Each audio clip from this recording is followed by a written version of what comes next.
¿Qué tal? ¿Cómo están ustedes? Bienvenidas, bienvenidos a esta edición de Agenda Económica aquí en CNN Chile.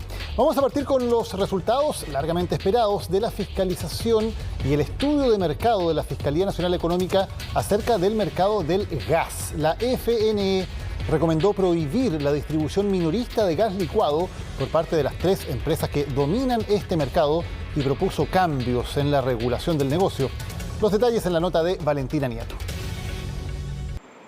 El lapidario informe de la Fiscalía Nacional Económica recomendó prohibir a Gasco, Lipigas y Abastible vender gas directamente a los consumidores, una medida que buscaría dar mayor espacio a distribuidores minoritarios. Finalmente eso debería traducirse en un precio mejor para el consumidor final. O sea, hoy día el distribuidor y minorista no tiene ningún incentivo, le llega el producto y dice, mira, esto es el precio y punto. O sea, como que el precio está de alguna manera definido bien abajo arriba, si tú quieres. El distribuidor minorista debiera tener más incentivo a buscar mejores ofertas. Y es que el mercado poco competitivo habría impactado directamente en los precios de este insumo. Según el informe, los consumidores están pagando de más por el producto en una cifra que se estima en 181 millones de dólares cada año, desde 2014 en adelante, unos 147 mil millones de pesos chilenos. Situación que podría revertirse mejorando la competitividad en la industria. La medida, por lo tanto, permitiría reducir hasta en un 15% los precios del gas licuado. Las conclusiones del informe final van a ser un insumo clave para tomar todas las medidas necesarias y perfeccionar la regulación del mercado para asegurar los menores precios para los clientes e impedir malas prácticas que puedan afectar a los chilenos. A través de un comunicado, Abastible aseguró que la compañía revisará el informe con el objetivo de analizar los puntos expuestos y plantear eventualmente sus observaciones. A ella se sumó también las empresas de Gasco y Lipigas. Hay una concentración del mercado de que aquí simplemente no se traspasó las rebajas que tendrían que ser traspasadas a los consumidores y el precio ha subido lo suficiente como para que las compañías ganaran por lo menos 200 millones de más. Una propuesta que debe seguir evaluándose, pero que permitiría mejorar los precios de este vital insumo en los hogares. El mercado entregó sus proyecciones para la reunión de política monetaria de octubre. La encuesta de operadores financieros elevó nuevamente sus estimaciones para la tasa de interés. Vamos a revisar los principales detalles. Ahí están entonces las proyecciones de los operadores financieros. La inflación de septiembre 0,8%, la de octubre 0,7%. Entre paréntesis está el aumento con respecto a la estimación anterior. Sube de 0,6 a 0,7. En cuanto a la inflación acumulada en el año, se espera que esta sea del 4,7%. Sigue subiendo, como ha sido la tendencia. Estaba en 4,4, 3 décimas menos en la proyección anterior. Y las tasas de interés también al alza, por cierto, 3% es la proyección, 0,25% más de lo anteriormente mencionado. Más adelante vamos a tener una entrevista precisamente sobre la historia de la inflación en nuestro país, aquí en Agenda Económica. Y claro, las tasas de interés siguen al alza. En el caso de los créditos hipotecarios, estas subieron a 3,3% en septiembre, la cifra más alta en los últimos 3 años. Esto significa un alza de 0,19 puntos porcentuales con respecto a agosto. Según el Banco Central, este es el valor más alto desde julio de 2018, cuando la tasa estaba en 3,33%. De hecho, como veíamos antes, se espera que esta tasa siga incrementándose progresivamente y se aleje cada vez más del mínimo histórico de 2% que registró en octubre de 2019. El reporte informó que la tasa de los créditos de consumo también subió, luego de haber tenido una constante tendencia a la baja en el último año. Si en agosto estaba en 18,02%, en septiembre se ubicó en 19,34%, la mayor alza desde mayo del año pasado. Y en medio de la discusión por el cuarto retiro de fondos, que ahora está en el Senado, la Sociedad de Fomento Fabril, la SOFOFA, emitió un comunicado en que llama a los parlamentarios a reevaluar la iniciativa. En el comunicado, la SOFOFA, el gremio que agrupa a los empresarios industriales, asegura que el cuarto retiro de los fondos de pensiones es una mala política pública. Lo que hoy necesitamos son más recursos para mejorar las pensiones de los chilenos y chilenas. Este retiro, dice la SOFOFA, tendrá efectos importantes sobre la inflación y por ende sobre el poder adquisitivo de los más pobres. Impactará a las tasas de los créditos hipotecarios, dañando a miles de familias de clase media y afectará a la institucionalidad y la propiedad privada en caso de que involucre a las rentas vitalicias. Agregan también que el conjunto de estos efectos adversos no puede sino traducirse en un deterioro de la capacidad del país para atraer inversión local y extranjera, crecer y promover el empleo y un alza en las remuneraciones. En definitiva, dice la SOFOFA, quienes más sentirán los costos negativos de esta medida serán los trabajadores y los sectores menos favorecidos del país, y por eso hacemos un llamado a reevaluar la conveniencia de este proyecto que tanto perjuicio acarrea. Hubo también declaraciones. Queremos como SOFOFA manifestar nuestra profunda preocupación por las consecuencias que tiene esta mala política pública. Necesitamos enfrentar la coyuntura que se viene el año 22-23 unidos, y la forma es con crecimiento económico y con empleo. Llamamos a todos los responsables a rechazar esta mala política pública y trabajar juntos en los desafíos futuros que tenemos. Hay buenas noticias para el comercio exterior. El intercambio entre Chile y el mundo creció 40,1% entre enero y septiembre. Según el Servicio Nacional de Aduanas, en total se han comercializado más de 125.000 millones de dólares en los primeros 9 meses del año. En comparación al mismo periodo de 2020, las exportaciones subieron 32,4%, totalizando 68.350 millones de dólares. Como es habitual, los envíos mineros representan la gran mayoría de las exportaciones, el 62%, destacando el cobre y sus concentrados. En el caso de los productos no mineros, los envíos de maqui y miel crecieron en 134% y 100% respectivamente. Las importaciones también subieron 52,9%, los combustibles representaron el 15% del total y los otros productos, entre los otros productos, destacan las compras de tractores, televisores, vehículos para el transporte de mercancía, además de automóviles. Los impuestos aduaneros recaudados entre enero y septiembre alcanzaron más de 12.000 millones de dólares, aumentando cerca de 46% con respecto al año pasado. Otro sector que saca cuentas alegres es el de la metalurgia, que recuperó los niveles previos a la pandemia. Solo en agosto registraron un crecimiento de 13,7% respecto al mismo mes del año pasado.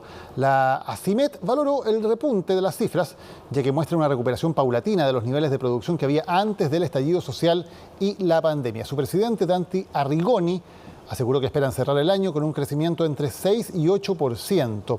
En cuanto a los subsectores, la industria básica de hierro y acero fue la que más incidió en el resultado. La fabricación de productos metálicos, en tanto, tuvo el peor desempeño.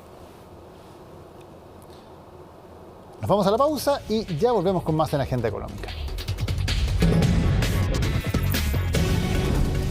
La inflación, como ustedes saben, ha vuelto a ser parte de las conversaciones cotidianas de los chilenos, también de las pautas de los programas periodísticos, porque el alza de precios sin duda es un tema que está preocupando a los chilenos, como ha sido, por lo demás, en gran parte de nuestra historia. La inflación y los sueldos, grandes preocupaciones que han sido investigadas, y queremos presentar a nuestro siguiente invitado por Mario Matus, doctor en Historia Económica de la Universidad de Barcelona y uno de los autores, autor de un capítulo de un libro que quiero recomendar especialmente, un excelente libro que se ha publicado recién, que se llama Historia Económica de Chile desde la Independencia, y que trata precisamente el tema de la trayectoria histórica de los sueldos. Mario, bienvenido a Agenda Económica.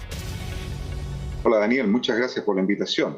Un placer. Mario, a ver, cuando vemos la investigación que ustedes hicieron, que es una investigación muy interesante, se ve que los sueldos reales en Chile tienen periodos de aumento, pero luego inevitablemente tienen periodos también de fuertes caídas. ¿A qué se deben esas caídas que se van dando periódicamente en nuestra historia? Vale, voy de inmediato a eso, pero antes que nada, para no invisibilizar a mi compañera y socia, que es Nora Reyes, ambos hicimos el trabajo, entonces también vale el trabajo de ella. Y para entrar a tu pregunta, efectivamente hay 5 derrumbes que nosotros detectamos, de los cuales 3 son claramente marcados por emisión monetaria desmedida, es decir, emisión sin ningún tipo de respaldo, digamos, que es la emisión que se da entre 1905 y 1918, la que se da a mediados de los años 50, durante Ibáñez, y luego tenemos una emisión muy fuerte durante la Unidad Popular entre los años 70, 71 y 72. Ahora, y de los otros 2 derrumbes, también de alguna manera se deben a expansión monetaria, porque a pesar de que no se expresaron en emisión específicamente, emisión de moneda circulante, sí se expresaron en un aumento muy fuerte del crédito y del endeudamiento. Y en ese sentido, las condiciones que prepararon el camino para empeorar, digamos, la crisis del año 29 fue el endeudamiento que suscitó, que de alguna manera apoyó Carlos Ibáñez del Campo en el periodo que va del 27 al 31, y luego, ¿no es cierto?, también un periodo de mucho endeudamiento previo a la gran crisis de la deuda, que se da sobre todo entre el año 77, el endeudamiento, y el año 81. Entonces, cuando se precipita la crisis, ¿no es cierto?, sorprende al país en ambas ocasiones en una situación de mucho endeudamiento. Entonces, y esas también generan una expansión, se dan en un marco de expansión monetaria muy fuerte. Entonces, incluso sumando esas dos, podríamos decir que han estado presentes los 5 grandes derrumbes. Mario, cuando uno ve los datos que ustedes tienen son bien impresionantes, porque dicen, por ejemplo, que con el derrumbe que se produce en los salarios reales por la inflación de la UP y luego todo lo que viene durante la dictadura, los salarios reales que había a fines de la década del 60 demoran más de 3 décadas en recuperarse en Chile. ¿Cómo es posible que haya tal deterioro y qué consecuencias tiene eso para la calidad de vida de la población? Bueno, es terrible, es una conclusión que a nosotros nos costó mucho convencernos por Nora, porque cuando calculamos y lo hicimos varias veces, no podíamos creer que lo que se tenía como una narrativa muy positiva que decía, ¿no?, que hacia 1990, con inicios de la transición, ya se habían recuperado los salarios reales del año 79. Con nuestros cálculos descubrimos que no era así. Y no es algo que nos diera mucho gusto, digamos, es muy lúgubre el resultado, ¿no? Y eso fue porque nosotros trabajamos con salarios de trabajadores y no incluimos los altos sueldos de los grandes ejecutivos ni de los altos funcionarios del Estado, porque si lo hubiéramos sumado, que es lo que se hizo anteriormente, da una recuperación mucho más rápida, justamente a inicio de los 90. Pero si uno saca de la fórmula, digamos, esos sueldos tan elevados que no son para nada representativos y se queda solo con de los asalariados, digamos, la gran mayoría de los trabajadores del país, descubre con pavor que realmente el salario real del 69 no se recuperó a inicio del 90, sino que hacia el 2008. Ahora, si uno saca la cuenta, ¿qué significa eso? Bueno, son 37 años de que castigaron de una manera muy dañina, ¿no?, el ingreso general de las familias chilenas, y si a eso se le suman otros factores que tienen que ver con las condiciones de vida, como el repliegue del Estado en materia de entrega de servicios fundamentales, obtenemos un periodo que constituye uno de los más negros en toda la historia social del país. Mario, ¿crees que se han olvidado un poco las lecciones, por ejemplo, de los efectos sociales que tiene la inflación? Porque hace mucho tiempo que la inflación no era tema en Chile. Ahora está volviendo a ser claramente, nuevamente está la preocupación por la emisión de dinero, por lo que significan los retiros, por lo que significa el IFE. ¿Ves que hay conciencia de los efectos que puede provocar socialmente la inflación en los sueldos y en el bienestar de las personas? Yo diría que lamentablemente no hay conciencia. Y esto es muy típico también de un periodo de nuestra historia. Fíjate que a comienzos del siglo XX, los trabajadores tenían clarísimo que uno de sus principales enemigos era la inflación. Entonces, si uno mira la documentación de comienzos del siglo XX, va a observar que en todas las grandes huelgas, los motines, incluso, ¿no es cierto?, la matanza de Santa María está presente, la reivindicación de indexar los salarios, de acercarlos, ¿no es cierto?, al costo de la vida. La gente tenía súper claro eso a comienzos del siglo XX. Luego en el camino se fue perdiendo, yo creo que en gran medida porque el Estado asumió un rol más proactivo y durante mucho tiempo, ¿no es cierto?, la inflación dejó de ser un salario, dejó de ser un enemigo, se le vio más bien como un aliado. Y luego, ¿no es cierto?, en las últimas generaciones ha ocurrido una cosa muy, muy rara que a mí me cuesta mucho entender, lo veo con mis estudiantes, ¿no? Que los estudiantes, por ejemplo, me preguntan, profesor, ¿usted cree que una inflación del 5% ya es muy alta? Y yo les digo, bueno, hace 3 décadas no, estábamos acostumbrados a vivir con una inflación de 30%, de 40%. Entonces, efectivamente, ha habido un cambio muy fuerte en el imaginario, en la cultura, y creo que, por un lado, hay grupos que desestiman el impacto que tiene la inflación, pero hay otros que son muy críticos. Por ejemplo, yo encuentro algunos estudiantes que dicen, estamos muy mal, o sea, con un 5%, yo le digo, claro, 5% es para preocuparse, pero no es las tasas que estábamos acostumbrados antes. Y eso en gran medida se debe a la pérdida de la valoración que ha tenido nuestra historia económica en las últimas décadas. Ahora, veíamos que hay esta época negra, ¿no?, en donde viene esta hiperinflación de la Unidad Popular que castiga mucho los salarios reales, luego todo el tema de la dictadura, y luego comienza una recuperación sostenida de los salarios. ¿Esa recuperación ha sido igual en todos los grupos sociales? ¿Ha sido igual entre, por ejemplo, los trabajadores sin mayor capacitación o entre los grupos profesionales? ¿O ha habido disparidades en esa recuperación de los salarios? Claro, ahí hay otro tema.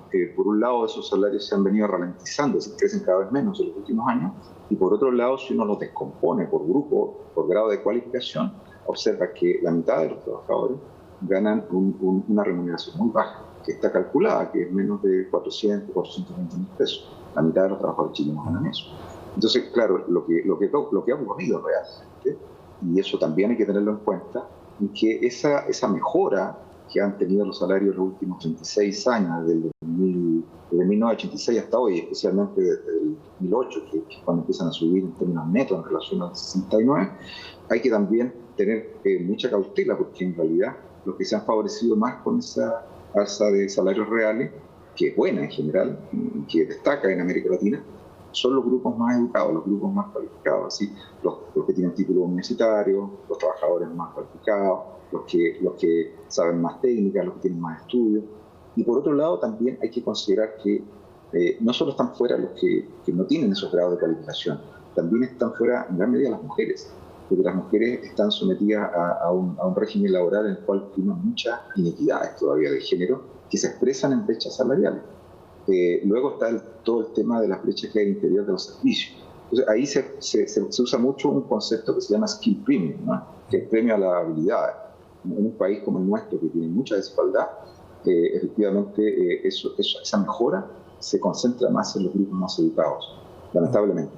¿Y qué pasa con el nivel de los sueldos en Chile cuando los comparamos internacionalmente? Porque, por ejemplo, en términos de nuestro PIB per cápita, estamos cerca de países como Croacia, más o menos en esa liga. Pero cuando vemos los sueldos, como usted lo decía, el sueldo mediano hoy en Chile es de 420 mil pesos. O sea, la mitad de los trabajadores recibe ingresos por menos de esa cifra. ¿Son sueldos más bajos de lo que correspondería por el nivel de desarrollo económico del país o no? Sin duda, y por eso que ya hace mucho tiempo que los economistas y los estudiadores económicos venimos impulsando la idea de no utilizar como indicador de bienestar, de desarrollo, de prosperidad el PIB per cápita, porque eso no refleja el nivel real de distribución del ingreso. Entonces, estamos utilizando mucho más el salario o las remuneraciones porque representan a la inmensa mayoría de la población, que tiene como único ingreso un salario, un sueldo. Entonces, desde ese punto de vista, claro, lo que tú dices es totalmente real. Si nos comparamos con países que tienen el mismo PIB per cápita que nosotros en este momento, que ya lo tuvieron hace unos años, nuestra mediana, esos 400 mil pesos, son menos de un tercio de lo que gana una mediana en esos países, es decir, más de 1,5 millones de pesos. Entonces, ahí hay una brecha gigantesca que tiene que ver con el nivel de concentración. Entonces, si nosotros eso lo vemos en términos de Gini, o el 1% más rico, observamos que un enorme porcentaje de la renta, sobre el 30%, está concentrado en el 1% más rico de la población. Entonces, ahí por eso que es mucho más sano, para hablar de la prosperidad general del país o de la bienestar, trabajar los salarios que el PIB per cápita. ¿Y cómo se explica esa brecha tan grande? Los trabajadores tienen poco poder de negociación, tienen poca capacitación. ¿Por qué ese crecimiento de la economía no va de la mano con un crecimiento equivalente de los salarios? Por un lado está el tema de que hay un sector moderno de la economía donde trabajan los grupos más calificados, con más estudios, y que incorporan más valor a los bienes y a los servicios que producen. Y hay un vasto sector de los trabajadores que labora más bien en un sector más atrasado y tradicional. Eso genera una brecha ya importante. A eso hay que sumar otro factor que es el tema de la negociación laboral. Si nosotros consideramos lo que ocurrió en la década el periodo de la dictadura, digamos, vamos a ver que los sindicatos y los trabajadores perdieron mucho terreno en términos de capacidad de negociación. Entonces, eso sin duda que tuvo un impacto. Y a eso también hay que sumar, como te contaba recién, el efecto que genera en el ingreso familiar disponible al final del mes, lo que aporta el Estado, porque el Estado si tú le sumas las transferencias y los subsidios que se realizan, eso hace caer mucho la desigualdad en los países y hace subir mucho el ingreso disponible de la familia. En el caso de Chile, después de impuestos, si nosotros sumamos lo que aporta el Estado, es poco lo que cae. Entonces ahí tenemos también un margen que cubrir, digamos, en términos de los roles que le corresponden al Estado en la entrega de bienes públicos fundamentales, salud, educación, vivienda, pensión, transporte, todo eso, que si eso estuviera presente, por la fuerza que se debe, eso ayudaría a subir los ingresos familiares, que se sumarían al salario, y eso reduciría también la desigualdad. Y como digo, ¿no es cierto?, hay todo un tema que el país tiene que discutir ahora en la convención constituyente, que es recuperar en gran medida, ¿no es cierto?, las capacidades de negociación que deben tener los sindicatos, porque en Chile hay que reconocer que durante décadas se perdieron. Mario Matus, doctor en Historia Económica, muchísimas gracias por esta conversación hoy en CNN Chile, dando una perspectiva acerca de la inflación y de los sueldos en nuestro país. Gracias. Gracias a ti, Daniel. Que estés muy bien. Y despedimos así esta edición de Agenda Económica. Sigan con CNN Chile.